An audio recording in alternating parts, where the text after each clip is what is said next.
Hey everyone, and welcome to another episode of Pipeline Live. Today we have Maya with us, and she's going to be giving us some spring cleaning tips for your social media channels. So happy first day of spring. Happy first day of spring. So let's jump right in. So if you're a business, small or large, and you're looking to kind of do some spring cleaning for your channels, what are some steps you can take?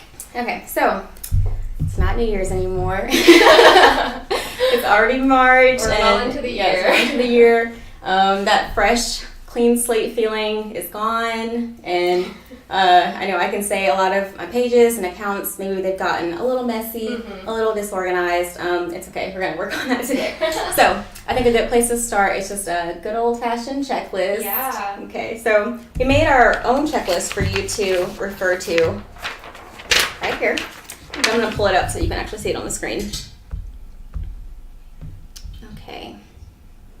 So, if you see here, we gave you a little example of what you can do for your business.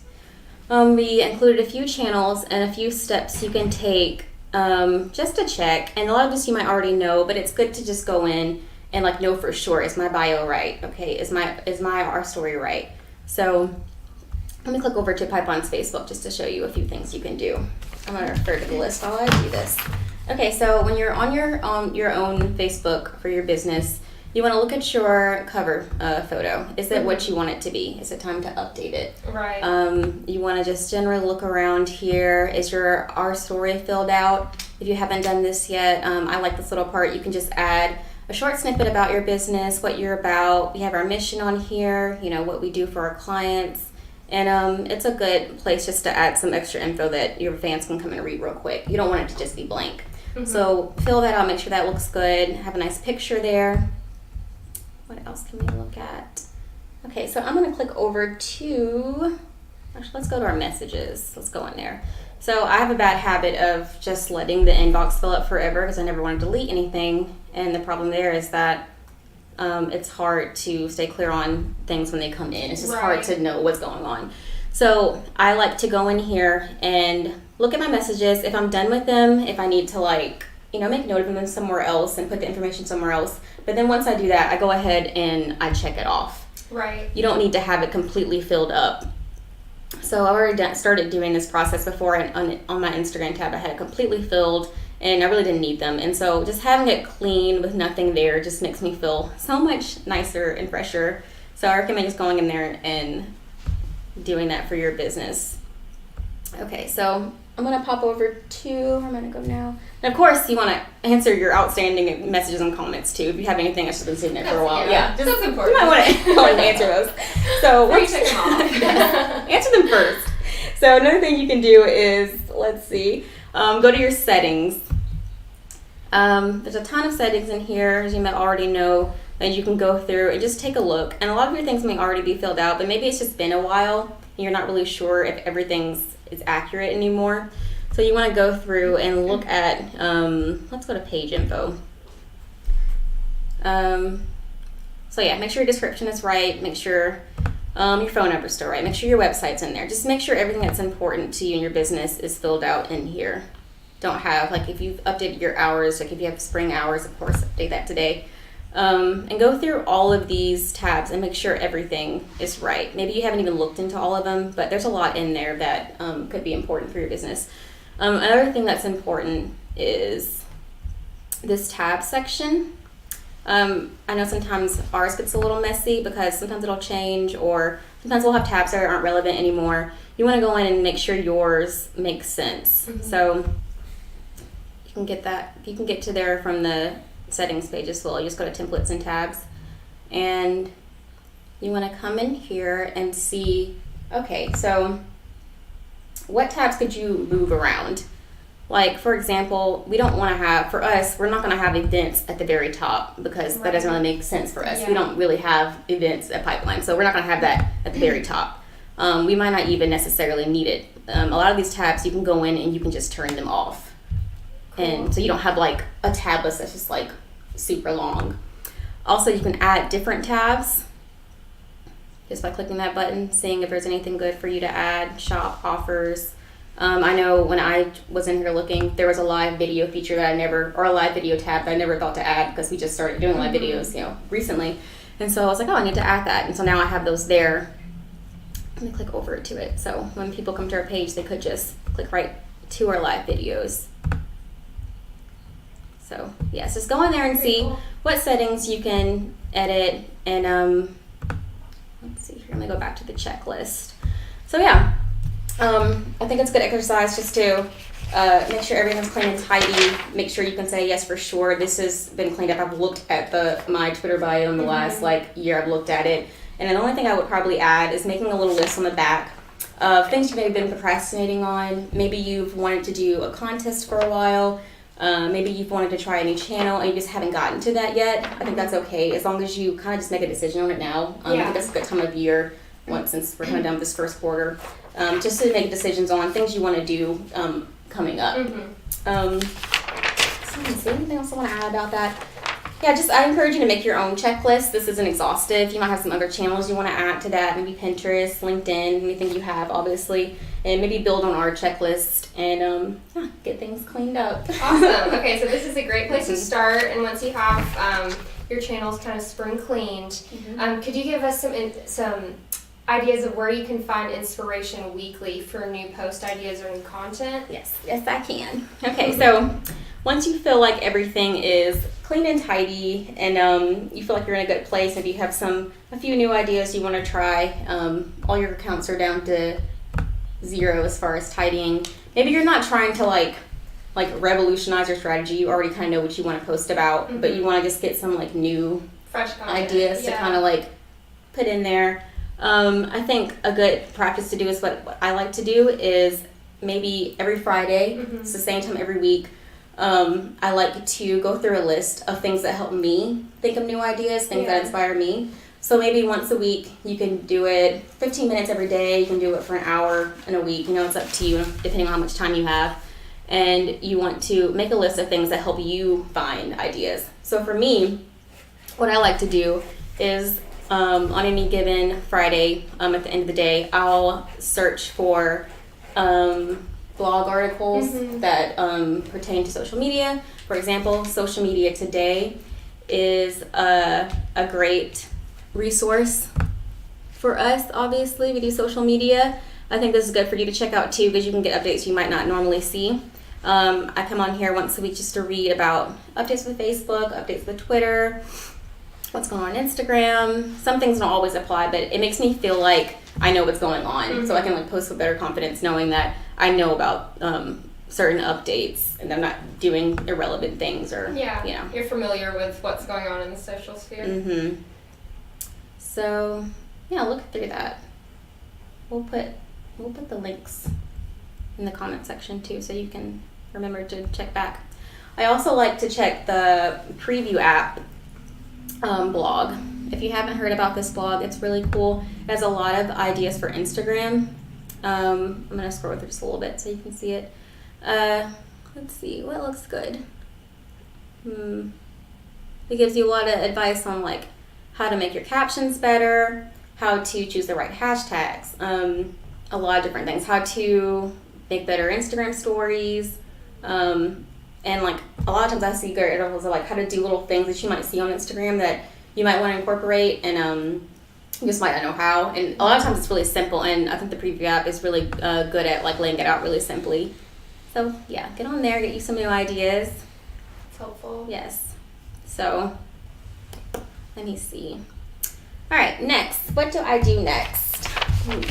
Page over. After I've looked at a few articles and also you can you don't have to stick to just your industry articles. You can kind of look around, maybe some industry adjacent things just to get some fresh ideas. You never know. The next thing I like to do, which I think would be helpful for you too, is to look at a calendar of special events that are coming up. And so I go to this one site a lot. It's called daysoftheyear.com. Today is Kiss Your Fiancé Day. If you're engaged. So on here, this site is cool. You can browse every day of the month and see if there's a special holiday. Today is not just the first day of spring. It is also International Day of Happiness. It's Proposal Day. If you're a venue, that could be helpful for you. Yeah, for sure. But on this side, you can browse. If it'll come up. Let's see. Let's go to April. So if I click down here, I can see all the sites or the holidays in April. And this way, like, this is a good time to do this now, really. Mm-hmm. Like, to plan ahead. Mm-hmm. If I want to add a holiday post into my strategy, I don't want to have to do it the day of. Right. Like, that's just not going to happen. You're not going to, like, no one has time to do it the day of. So you want to look ahead. So you can browse all the days in April and go ahead and, like, write them down in your calendar. You can also, it also shows you at the bottom, like, what April is. Like, April is Adopt a Ferret Month. That's important to you. You knew. What else is it? Autism Awareness Month, that's good. Poetry Month. Garden Month. That's awesome. Okay. So another site I like that's similar is another calendar site. And here it kind of lists out, you know, the holidays kind of like on the other site. But the difference here is that you can kind of have your own account and there's a social element. And people on this, let me say what it is, it's called Forecast. People on Forecast, they they'll like holidays. And when you like things, it makes the holiday move up the list faster. So you can kind of see what holidays are important to people. So, like, for example, if, like, you're in between talking about two holidays, this might help you decide. You can see that National Puppy Day is higher than Kids' Choice Awards 2019. Yeah. You know, you get the idea. Also, you can add events to this. It's pretty cool. There's a lot of little things you can do. I'm going to show you my favorite thing about it. I'm going to click Waffle Day. Great day. Okay, so one thing you can do, you can click into the actual holiday and it'll have like a little description of what it's about and you can add a comment if you want to. But what's really cool is that you can just click this calendar button and you can add it to your calendar from here. That's awesome. Mm-hmm. So if you plan with your calendar a lot, you can just go ahead and add things in. You can just click and it goes right to your calendar. So I'm going to save that. And now it's on my calendar, Waffle Day. That's awesome. So check that out. See what events you could add to your strategy. All right. And the last thing I like to do when I'm like having my inspiration time is to go over to Canva and I get some tips from them and their designs. So I go over to Design School and I like to browse their templates. So from here, I get a ton of ideas for new things I can do for graphics. Let me click social graphics. Let's try Instagram. Okay, so as you can see here, if you you wanted to do something new for your Instagram, you don't have to have the whole idea, you know, from just you. You could come here and you can just kind of browse a little bit. And you might not find something every time, and this tip kind of goes for the whole process. You might not find a new article that leads to a better idea every time. Yeah. You might not like find a graphic that you've been looking for every time, but you will. Like if you're doing it every single week, you will find something occasionally. Yeah. And from there, you can save it, you know, to your phone or a document on your computer, whatever you want to do. And that way, you'll kind of be stockpiling ideas for later, and kind of just like keeping the inspiration wheel just turning, kind of a slow drip each week. It's much easier just to always kind of be looking than to like have to stop everything you're doing to look for hours and hours. Right. Just look a little bit, you know, each day or each week. Yeah, so that when something comes up, you have something in mind, a graphic in mind. Yeah, and of course, like this is kind of a personal type thing you have to figure out yourself. You should sit down and kind of think, okay, what actions would be good for me to do each week? I think some other good ideas would be maybe you want to look at past posts you've done and see, okay, could that work again? Like, could I refresh that some way and maybe add a new graphic to it? Could I look at the comment section and see, are people saying things or asking questions that I could base a post on? What are my competitors doing? Yeah. Like, are they doing something? Like, they did a contest post, it did really well. They're in my industry, it probably would work well for me. Like, just, you know, you can add different things to your list of things to do that would work for you. But yeah, the important thing is just to do it every week, the same time every week, and to make it consistent. Awesome. Okay, so you've given us some great like tips for finding inspiration. But if you had one tip for graphic creation, what would it be? Okay, I'm gonna go back over to Canva. Okay, so let me explain myself a little first. One thing I do all the time is I don't like to waste time. I don't know about you, but I like to save time. So one thing I do to save time when I'm making graphics is like, let's, for example, maybe you want to incorporate a graphic and you already know you're going to use it more than once. Let's say for Instagram. So let's say this is your example graphic, and maybe I want to post this today and I want to post it again next week.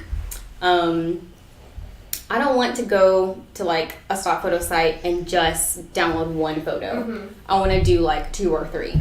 Okay. If you already know you're going to do it again, you don't want to Yeah. have to like every time you want to post go, okay, now I have to get back on my computer, I need to look back at the photos, what do I want? Like, it's just exhausting to do that all the time. So let's say that was my graphic and I wanted to post that today. So I would come over to like a free photo site. Today we're on Unsplash. They have a lot of great photos. And I would look through a little bit, see what do I like. Okay, it's very spring. I did this on purpose. And let's say I'm gonna, okay, this is nice. Maybe there's a color scheme you want to work with. Save a few. If you have an account on here, like a few for later, whatever you want to do. And then you go over to Canva, and from there, you can edit this the way you like, of course. Change the photo out. Have another one ready to go. Much easier than spinning your wheels every time. And Yeah. you might not even end up using it, but at least you're not starting from zero every time, and Right. you're kind of like keeping the ball rolling and also seeing more good ideas for later. Awesome. Okay. Well, thank you so much, Maya. I think that's all the time we have. Thank you for your tips and tricks for spring cleaning your social media. Everyone that's watching, if you'll go in the comments and leave us your favorite spring emoji, we'll check those out. And be sure to tune in for Pipeline Live next time. Thanks so much. Thank you.